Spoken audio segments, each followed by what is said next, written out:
Join me as we skip to the end of a book. Not the ending of the story, but further in the back, almost by the back cover, the acknowledgements. I've always been fascinated by the acknowledgements and find myself asking questions I wish I had the answers to. Are the people they thanked still in their lives? Do they regret not including someone? What's the meaning behind this inside joke or story? Well, now I finally get the answers to my questions. In this podcast, I'll talk to the authors and explore the acknowledgements.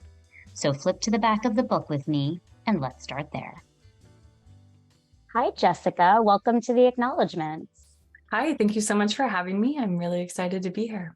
I'm thrilled to have you and talk about you as an author and about your books, including the book that I read, which is Make Me Disappear. So I'd love for you to give a summary, kind of tell us what the book is about.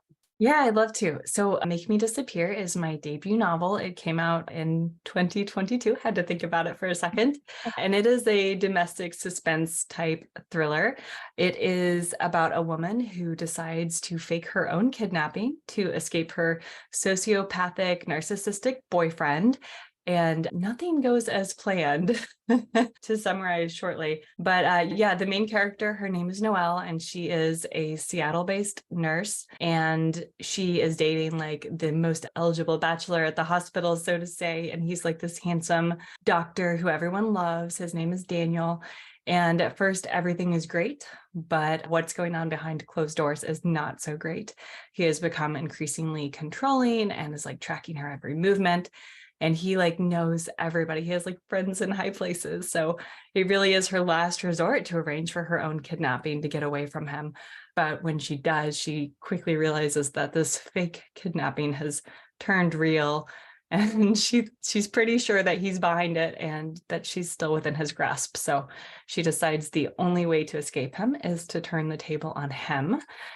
Dun, dun, dun. You got to read the book to find out what happens next. But it was a really fun book to write. This is the book that got me my agent and my first publishing deal. And it's just been a great year since it came out. Well, I definitely was feeling the suspense and had a couple of late nights, only two, because I read it so quickly, because it definitely had some twists and turns. And I really wanted to figure out what was going on. So I was excited to get to the end, figure that out, which I hadn't known it was going in that direction. Awesome. And then also, of course, to get to the acknowledgements. Yeah. And there was definitely a few along with the story. Your acknowledgements also fascinated me. So I'm going to jump right into those. Yeah, let's do it. So one of the acknowledgements I wanted to ask you about was about Carol. So in your acknowledgements, you say, Carol, you have been a close friend and like a second mom. You were my very first reader and have always encouraged and loved me unconditionally. I don't know who I would be without you. And I'm just so curious about Carol. Oh my gosh, I would love to tell you about Carol. What a great place to start. So my mom died when I was a child, and Carol was her best friend. And they had made a pact that if anything ever happened, that they would like help take care of the other person's children. And I mean, I had a father. It's not like I was, orphaned or anything, but she was just amazing. Like she checked in she lived on the other side of the country, but she still checked in regularly and called. And when she visited town, came to see me when I was in middle school, she was the only, because when you're first becoming a writer, you're so self-conscious of your writing, especially in middle school. I mean, in middle school, you're self-conscious of everything. And I trusted her to read those early, really awful things that I wrote. And she was so incredibly encouraging and loving. And she still like has some of those early stories that I wrote, when I was 13, 14. So flash forward, I'm in my 30s now, and she's always been there for me. She's the person I called after my first breakup. She is like a grandmother to my daughter. And she's just a wonderful person. And she always wants the latest update on my publishing career. And she, read an early version of Make Me Disappear. And she's just an incredibly special person in my life. And I'm so grateful to have her. I love that so much. And I'm glad I started with Carol. So tell me more about your talking about writing stories in middle school. Was that as part of school, or was that just something you were doing because it was an interest to you? It's kind of what I did to avoid life, I think, or at least avoid school. I always had a notebook I carried around and wrote in, and some of it was diary and some of it was, writing little stories. I still have them somewhere. I kind of want to find them. I kind of don't. But I yeah. kind of want you to find them.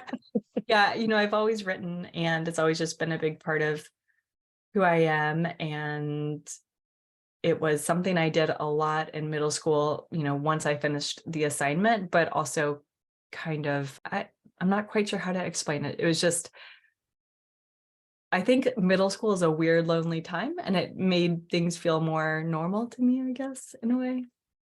No, that totally makes sense. As you're talking about those feelings, it's reminding me honestly what reading has always been for me in so many Yes, ways, like an escape or a safety net. So it absolutely. sounds like writing was that for you. Yeah. No, I think that's a great way to put it.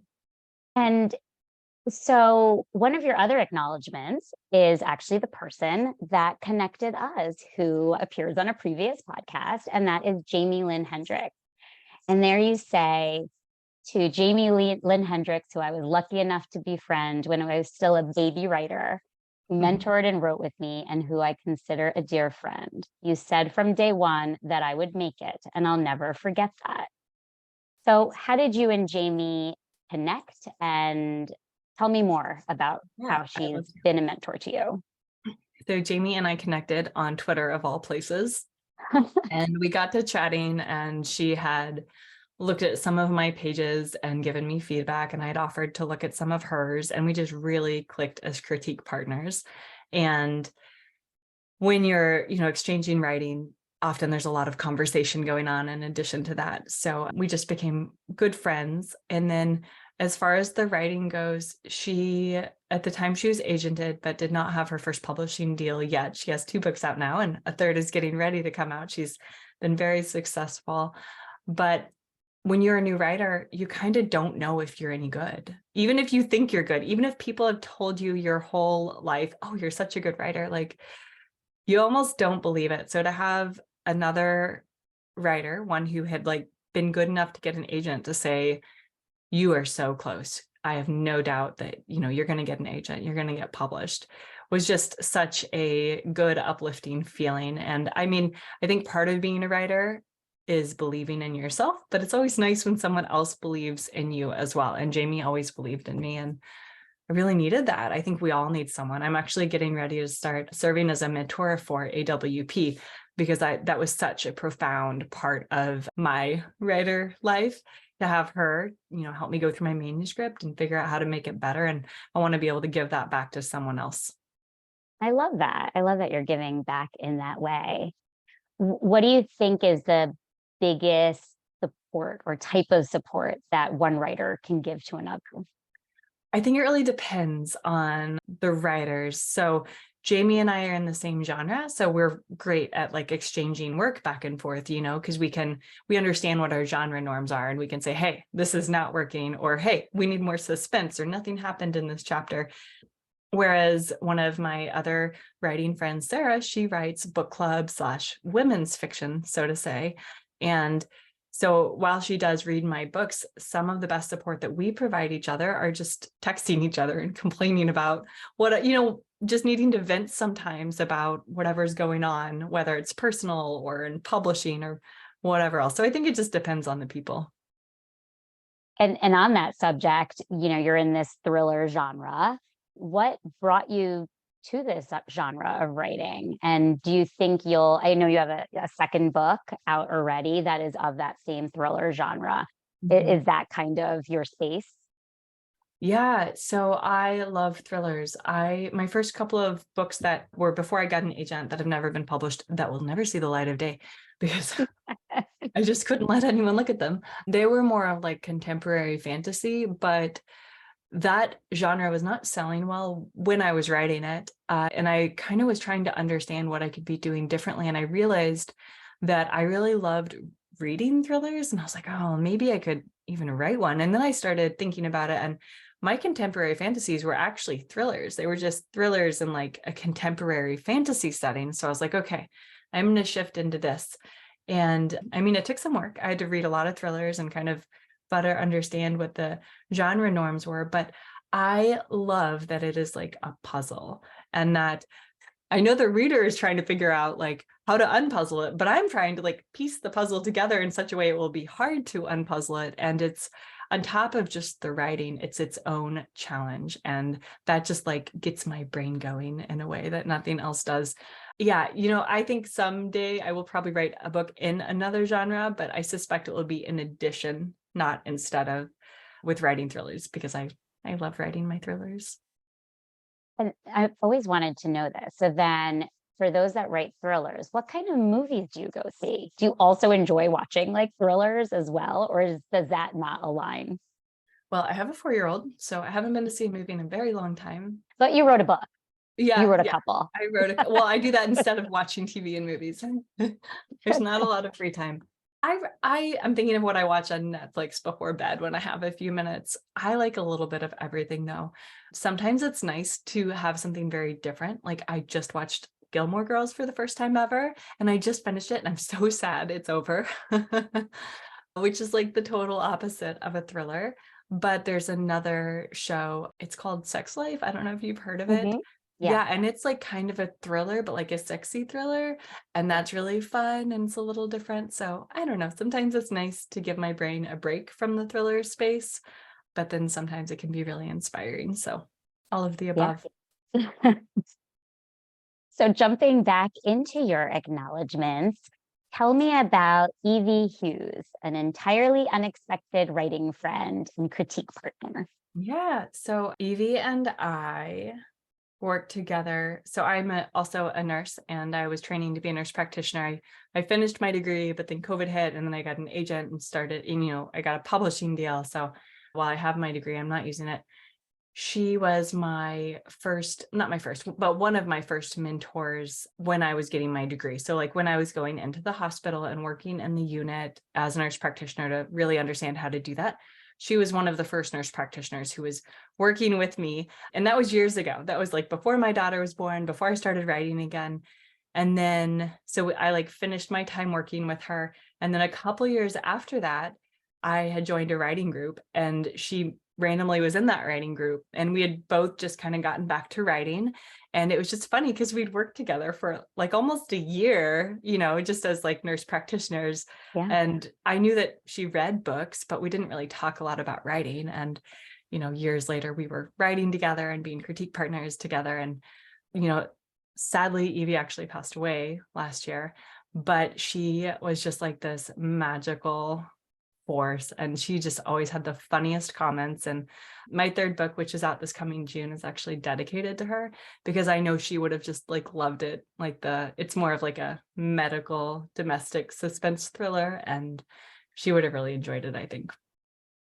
I love that you dedicated it to her, and thank you for sharing that. Mm-hmm. In your acknowledgments, you also talk about Mom's Writer Club. So tell me Yeah. about that. So in March of 2020, COVID had just hit. I had just moved cross country because my husband's in the military. And like 3 days after we arrived in San Antonio, Texas, the city shut down. Oh, And I had an 18-month-old. So, and my husband was working 80 hours a week. So it was just like it was hard for all of us and very isolating for all of us. yeah. We were also somewhere new and we didn't know anyone. And, all day, every day with an 18-month-old gets very difficult at times. And I posted on Twitter, and I had like 18 followers at the time. Like I didn't really know how to do Twitter very well yet. And I just said, I wish there was there's this thing called 5 a.m. Writers Club for people who wake up early and write at 5 a.m. I was like, Yeah. I wish there was like a 5 a.m. Writers Club, but for moms who are like writing late at night after the kids have gone to bed, or like random nap times. And it got like a huge response, like 1,000 responses, like replies and Oh my reposts. God. And I was like, oh, I guess I'm not the only one who feels this way. So it started pretty informally, like just using our hashtag, which is Moms Writers Club. And now we do chats every other Wednesday night. When I can find the time to host them, we have like writing sprints. And it's just this group of mostly moms. We have like an occasional uncle or grandparent, and anyone's welcome who's kind and respectful. And we just gather, and we actually mostly talk about writing, not being moms or caregivers, because I think we do so much of that already. But at Yeah. the same time, it's nice to be able to post like, my kid is sick. There's no way I'm going to get through edits on time, and like have people who really understand where you're coming from. I love that so much. And it's so timely in my head because I'm listening to Jesse Klein's book, I'll See My Way Out. And it's Mhm. all about kind of these secret lives of moms that, Yes. things that people aren't talking about. Yes. And it's kind of, my kids are a little more grown now, but it's bringing me back to that time of young kids and how you do anything else, less write a book. Yeah. So I think that's so amazing that you've created this space. I think sometimes it's about just finding your community, Oh, finding absolutely. people that are going through the same thing. Yeah, it's been really helpful. We've had it's not only like a support group, but it's good to like find a critique partner who's also a mom and who just kind of knows what's going on with you. So yeah, Yeah. it's been a very unexpected but fantastic group. And now you said you have a 4-year-old. I She's do grown have, up a little bit. yeah. How is it writing, being an author with a 4-year-old in the house? Well, it depends on the day. It's really cute when she says, "Mom, I'm going to be an author just like you." Or Oh, she like saw my book at the library. She's like, "It's your book." Those are really fun moments. She does go to preschool now for a few hours, a few times a week. So that's been really nice just to have that space at home alone with no one talking to me. But it can be challenging, like she dropped her nap. She napped until she was like 4 years and 3 months, and it was like the best writing time, and she just dropped that a few months ago. So that's a little painful, but I mean, it just means that I have to arrange my life a little differently. I wake up early and write. I write while she's at preschool.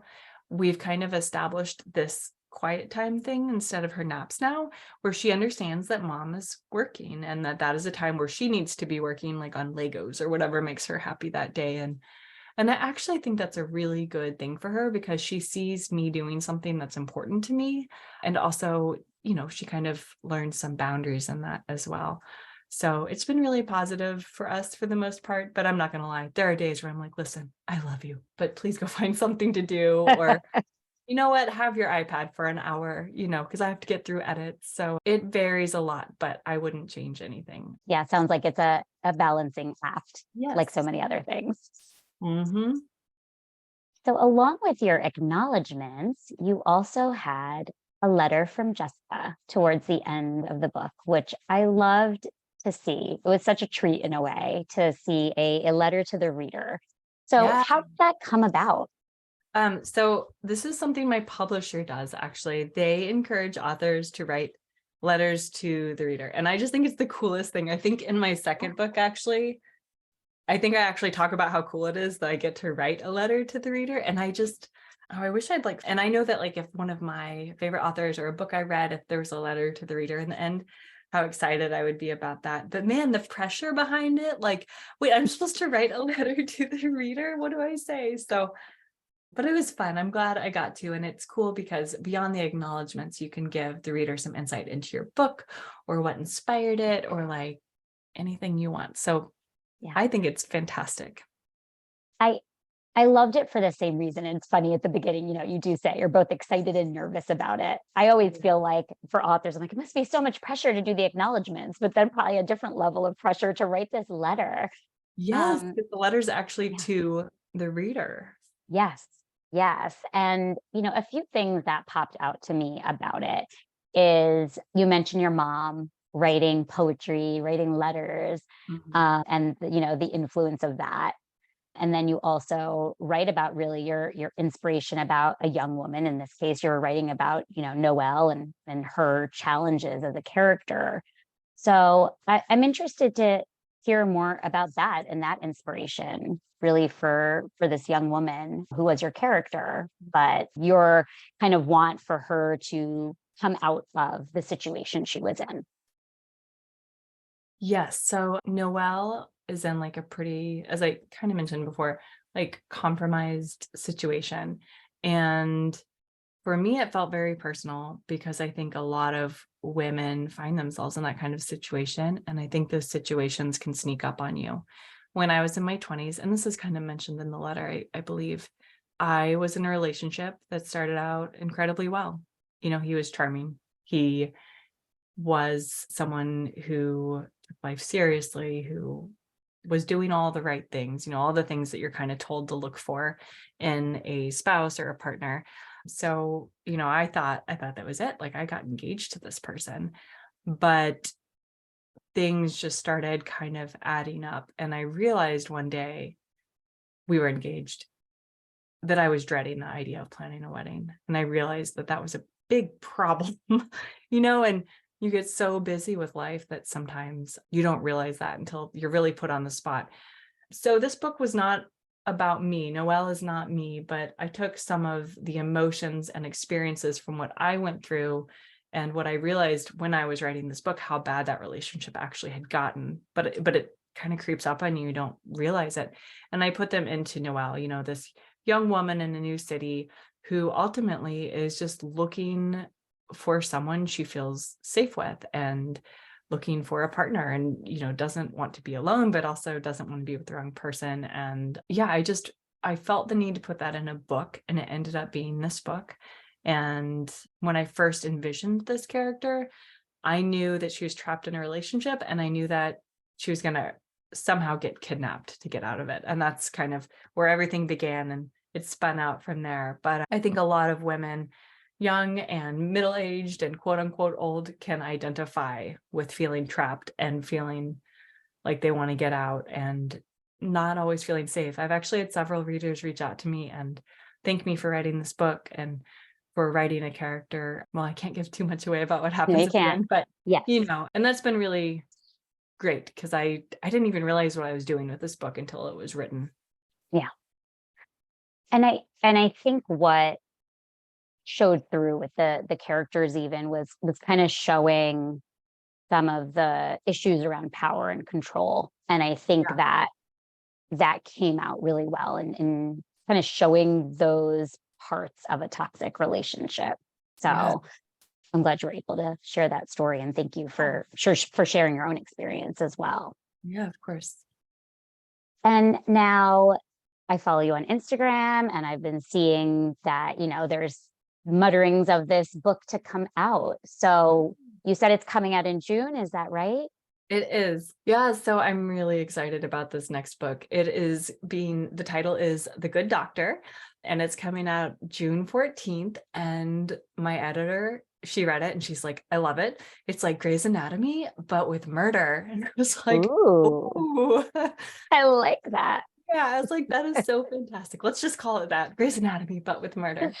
It's a really fun book. It's largely like based in like a medical hospital type setting, kind of like Grey's Anatomy, but it is about a woman named Chloe, and she has a bit of a past, but it's all behind her, and she's engaged to be married to her wonderful fiance, and they've moved to a new city, and they've bought a house, and they have new jobs. They've been travel nursing prior to this, so they're like getting permanent positions somewhere new, and they're talking about getting a dog, maybe having a baby after they get married, that kind of thing. And she's just like got her whole life ahead of her. But she walks into the first day at her new job, looks across the room, and it is none other than her ex-husband. And this is not just any ex-husband. This is an ex-husband with a deep, dark secret. And she knows it. And she comes to the slow realization that she's pretty sure that she didn't just happen to get this new job, that he set her up to get it, to reel her in to him. So lots of cat and mouse games ensue, and she decides that she has to get close to him in order to prove like the bad thing that he did, to get rid of him once and for all, only to realize she still kind of loves him a little bit. And gosh, that makes things complicated. So anyway, I won't say any more about it. It's a great book. It's called The Good Doctor. It's out June 14th, and I hope everyone enjoys it. Well, now I'm curious about it. So I was ready for you to keep telling me the story. That's why you have to read the book. And then you have another book already out as well. I believe that came out. Was that earlier this year or end of Yeah, last it year? came out September last year. I had two Okay. books come out kind of close together, and it's called The Lucky One. Just a brief synopsis of that. I had listened to this podcast about a woman who tricked her would-be serial killer into letting her go. And I always thought that that was just like the most amazing, like just such a badass thing. Like I recognize that she's traumatized for the rest of her life for what happened to her. But at the same time, I have so much respect for, she tricked the serial killer into letting her go. And I always wondered, like, well, who would that person become? So my book, it's called The Lucky One, is about a woman who tricks her would-be serial killer into letting her go. And that's a decade ago. And now, 10 years later, she realizes that maybe she hasn't escaped him after all. In fact, he has probably been pretty close to her this whole time. And she's a professional mixed martial artist because she decided that she was not going to let anyone ever make her a victim again after what happened to her. And she has a group of friends and they're trying to figure out what happened, or I'm sorry, who the serial killer who has returned actually is, because it's clearly someone close to them. And anyway, it's a really fun, exciting, fast-moving book. And I like how in that book too, it seems like there's these friendships. That was a part of for Noel too. She had a friend and family to kind of lean on and all. So do you find that throughout your books too, that this main character going through this challenge has people around her? Yeah, I try to. I really love the concept of found family. Like that is something that has certainly been like a part of my life, that sometimes the people who feel like family are not the people you're actually related to, although I have a fantastic family as well. But yeah, I like the idea. I like that Noelle in Make Me Disappear had people she could depend on. And there's like a bit of an ensemble cast in The Lucky One, which I had not like intended to do, but it was so fun to like write those friendships and relationships. And you find like places to insert a little bit of humor. But the fun part about a thriller is you can also make everyone look a little potentially guilty every now and then, which then it's like, no, but I love that character, And then I'm working on a fourth book right now, and it's got like quite the cast with like interesting characters. And I'm finding as I advance as a writer, like figuring out those different relationships and just messing with them and having fun it's just a great part of writing a book. I love it. Well, I'm so glad that you'll continue writing books. It was a pleasure speaking with you, Jessica, author of Make Me Disappear, and we look forward to your next book, The Good Well, thank Doctor, you. and Yeah. keeping up with what you're doing on social media. Awesome. Well, thank you so much for having me on. I'm so excited to have gotten to speak to you today. Too, and I look forward to reading your other acknowledgments and dedications and letters to the readers. Thank you. Thank you. Thanks for getting curious about the acknowledgments, and remember to read from cover to cover. Check out the acknowledgments on Facebook, Instagram, or theacknowledgements.com. There you'll find more information on the books and authors that I talk about here.